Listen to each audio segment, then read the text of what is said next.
close your eyes.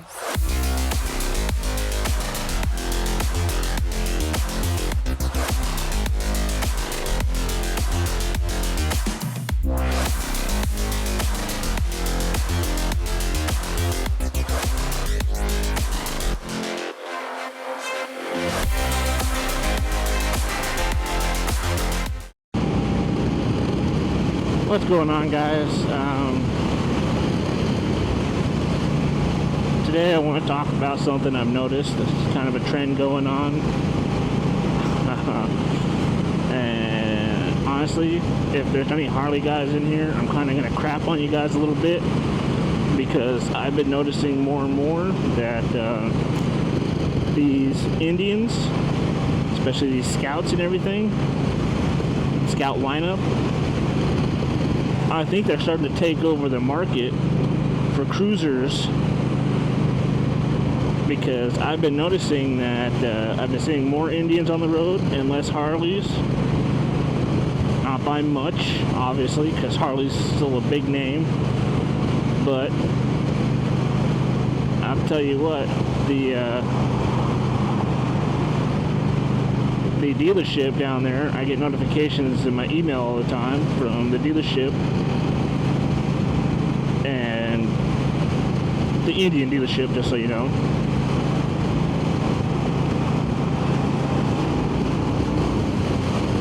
And when I click on them and I go to the website, I'll look through the inventory, and I'm starting to see more and more Harleys being traded in, and people picking up these Indians. And to be honest with you, I think that's awesome, because I've talked about before in a previous video that I actually thought about buying a Harley myself. The thing I didn't talk about, though, was I didn't really go into too much detail about what it was about the Harley that I did not like compared to this one. But the big thing is that these bikes, for a comparable price bike from Harley, you're going to be looking at the Sportster, which is about 12 grand, which is what this cost. And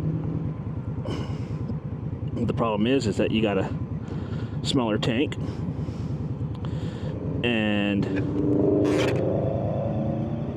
it okay, I'm gonna really crap on you guys right now.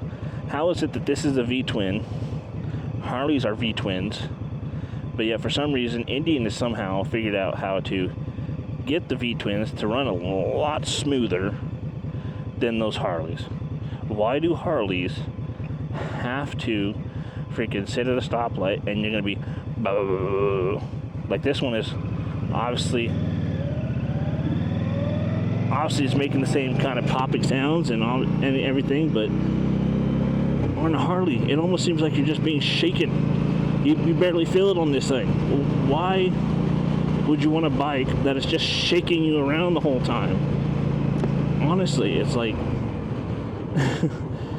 it makes for a more uncomfortable ride, and which just means that you won't ride as long, unless you're one of those people that just, you know, oh, I don't care, I'll be uncomfortable the whole time. I'd much rather be comfortable while I'm riding. The other thing is that Harley likes to screw people.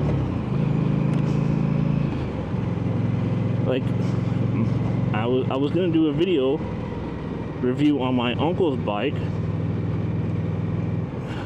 I keep bringing my uncle up. I understand that in a lot of these videos, because he and I started riding at the same time, and he ended up buying a Harley Davidson at one point. He bought a Street Bob. It was a really nice river rock or riverbed rock or whatever the color was. Really nice color. And when he bought it, he ordered this coastal kit, which meant, like, I don't know what all came with it, but I know there was like bar risers, so it raised the bars a little bit. There's a couple other things, and cruise control, and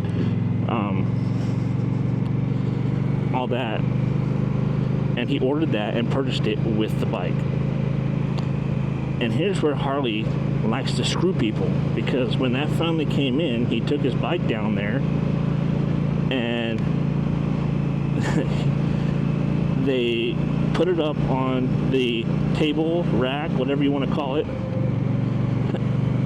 And well, the guy that was working on it, he left it on that table or rack for the entire weekend, for almost 2-3 days. And then they tried to gouge my uncle for all that money for the work when there was no work being done on it for 2-3 days. But they charge you just because it's on the rack.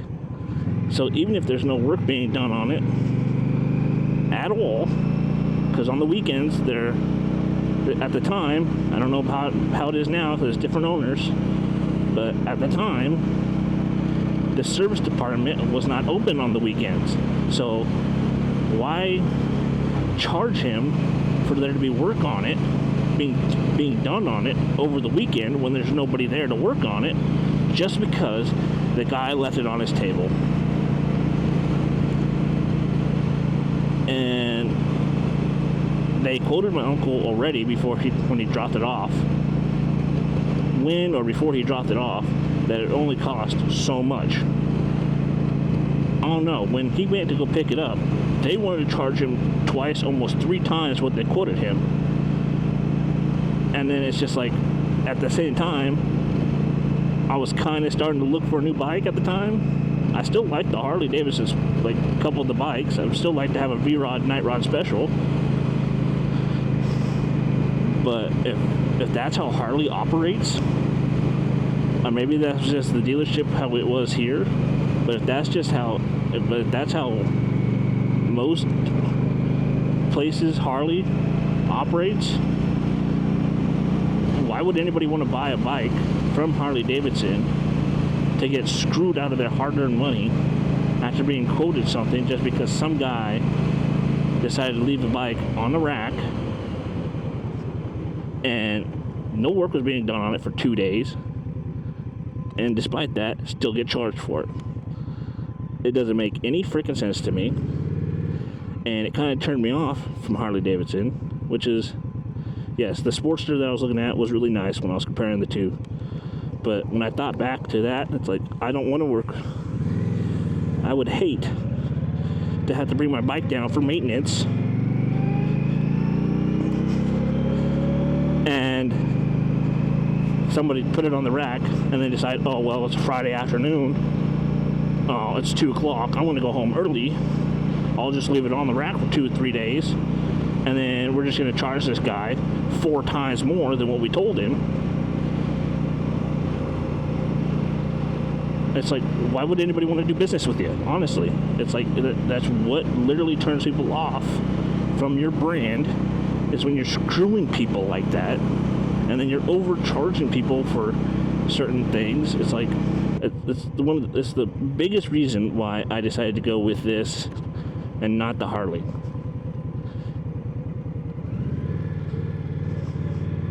Because it just doesn't make any freaking sense for anybody to want to,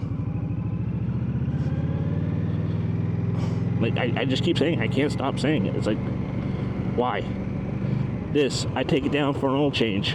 My first oil change I did this on this thing. It's like, yeah, probably a little bit expensive, but if that's what it takes to keep the warranty and all that, oh well. I don't care. It was $140 for an oil change on this, but that also includes them going through everything and checking that everything still works properly for warranty and make sure nothing's damaged or anything like that. Whereas I bet you if you take this down to Harley, you have a Harley and you take it down there, it's probably going to cost you like $400 just for an oil change probably, or any kind of servicing done on it.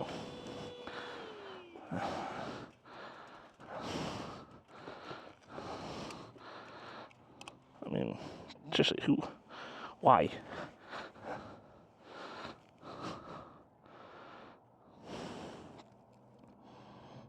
It doesn't make sense. It's like, yes, I understand that with this, to take it down for the warranty purposes and have it be inspected and all the change and everything done on it, I had to travel all the way about an hour, maybe a little more, away from my house to go down to the dealership. But I'd much rather do that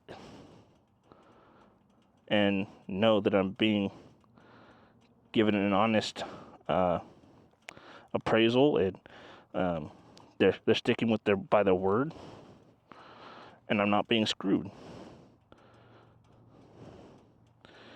It's like, the other thing is that honestly, Harley Davidson's, there's no difference between Harley Davidsons, man. You look at a Harley Davidson, if you took all the bikes, all the cruiser style bikes, even the ones that have the bags and the big old fairings off, take it all off. Take the bags off, take the big old ugly fairings off. They're all the exact same bike. There's no difference between them. There's no styling differences between them. It's like,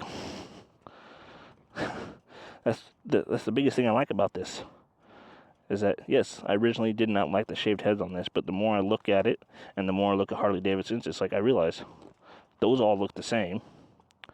These have some more styling to them. It makes the bike more sleek, which is nice. It's not bulky. It's not overhanging. It's like they profiled this to be like a really sleek and aerodynamic bike. The other thing is that with these, compared to the Harley Davidson, the way they design the frame, it's like this is like a hidden frame kind of bike. It's like you can't even tell the frame's there. Whereas it's like the material they use for the frame is also like half the weight of the freaking Harleys.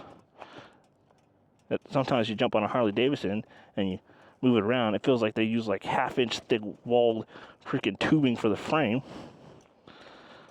It's just like, I honestly recommend, if anybody is looking to go into a cruiser bike like this, dude, definitely, I recommend, before anything else, check out the freaking Indians, dude.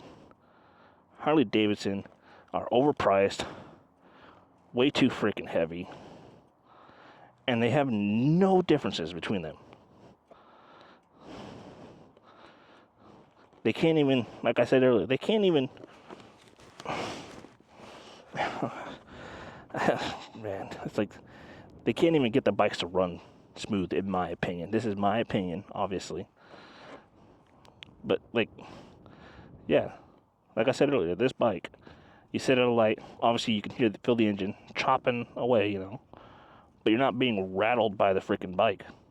Whereas a Harley, like I said, you're sitting in the light and all of a sudden you just do. It's like, why? Just to announce that you have a Harley? Whoop-de-doo, good for you, dude.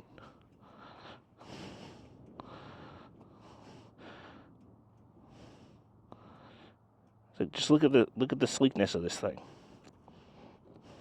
People keep saying, yes, I understand that people keep saying that this looks like, was it a Dana? Probably. I think it's a Dana. I'll have to correct myself. I'll have to look it up. But people keep telling me that this looks like the front end of a Harley Davidson. Not really, because this is more sculpted. It's got more curves to it.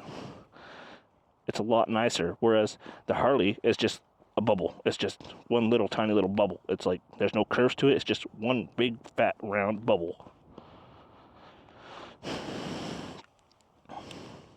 I don't know. I'm just being biased, but based off the experience that my uncle had and a couple other, and I can't really say a couple other people because I know one guy, he's all about Harleys, and he'll continue to buy Harleys no matter what, I'm sure.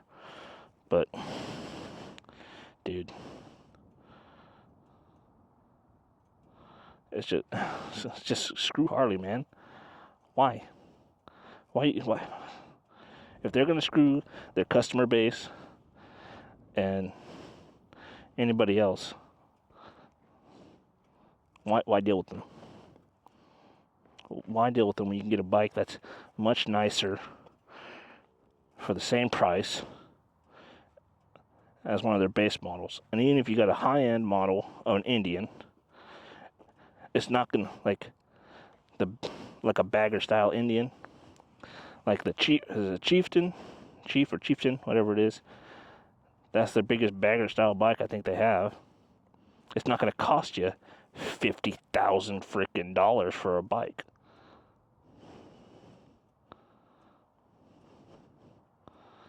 It honestly just baffles me and blows my mind. Anyway, that's my rant. And just FYI, because I have had people commenting, this is the Indian Scout Rogue, okay? This bike is the Scout Rogue. So if you're interested in a bike, definitely check this out. They do have the smaller model, the Rogue 60, which the engine displacement is a little bit smaller. But other than that, this is the Scout Rogue. It's not a 60. It's not a bobber. Like, this thing was perfect out of the freaking factory for me. And I'm sure it will be for a lot of you guys too if you want to check them out. I definitely recommend you guys look into them. And this is just my opinion. I know I'm kind of being biased because I have an Indian. But if you're looking for a bike, I highly recommend these things. Don't miss the opportunity to at least test ride one before you make a decision. And just go out and enjoy yourselves. Anyway, that's it for me today, guys. As always, go out, have fun, be safe, and stay free. I'll catch you guys on the next one.